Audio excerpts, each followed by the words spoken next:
آج کل کتھاواچک مسلمانوں پر اور مہیلاؤں پر زیادہ مہربان ہیں اور کچھ نہ کچھ اپتی جنک باتیں کہتے ہیں جس کا جواب دینا ضروری ہوتا ہے۔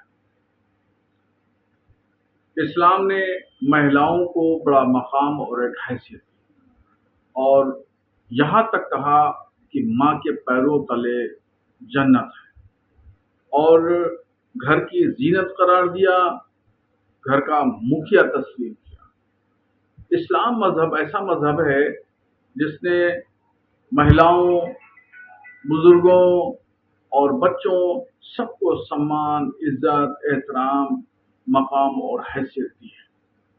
اس سے جو لوگ انکار کرتے ہیں ان کو چاہیے کہ وہ اسلامی کتاب کو پڑھیں، قرآن پڑھیں۔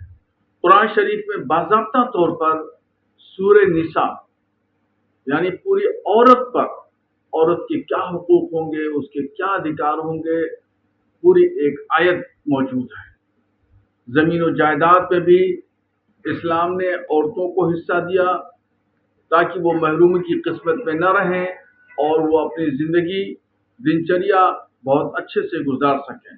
شوہروں کو بھی حکم دیا اسلام نے کہ اپنی بیویوں کے ساتھ میں حسن سلوک یعنی اچھا ویوہار کریں، اور جہاں تک شکشا کی بات ہے تو شکشا دینا ہی چاہیے۔ ہماری سب کی کوشش ہونا چاہیے کہ بھارت 100% شکشت ہو۔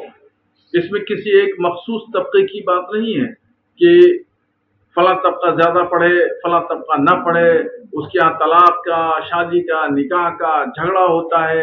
یہ اس طرح کی باتیں کرنا فضول ہے اور سماج کو کمزور کرنے والی باتیں ہیں۔ کتھا واچکوں کو چاہیے کہ وہ اپنے سماج کے درمیان جو برائیاں ہیں ان برائیوں کو دور کریں، مسلمان سماج کی طرف نہ دیکھیں۔ ہمیں ان کی ضرورت نہیں ہے، ان کی آوشکتا نہیں ہے۔ ہمارے یہاں خود مذہبی رہنما ہیں، ہم خود اصلاح اپنی قوم کی کرتے ہیں، کرتے رہیں گے۔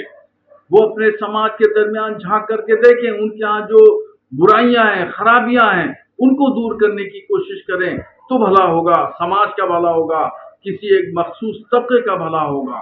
مسلمانوں کے درمیان جو طلاق، نکاح، شادی کی باتیں ہیں اس پر دھیان دینے کی ضرورت نہیں ہے۔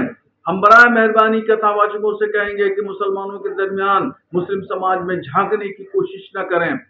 ہم خود ریڑھ کی ہڈی ہیں اور سمجھتے ہیں تمام معاملات کو، حالات کو، اور اس کو درست کرنے کے لیے ہمہ وقت کوشش کرتے رہتے ہیں۔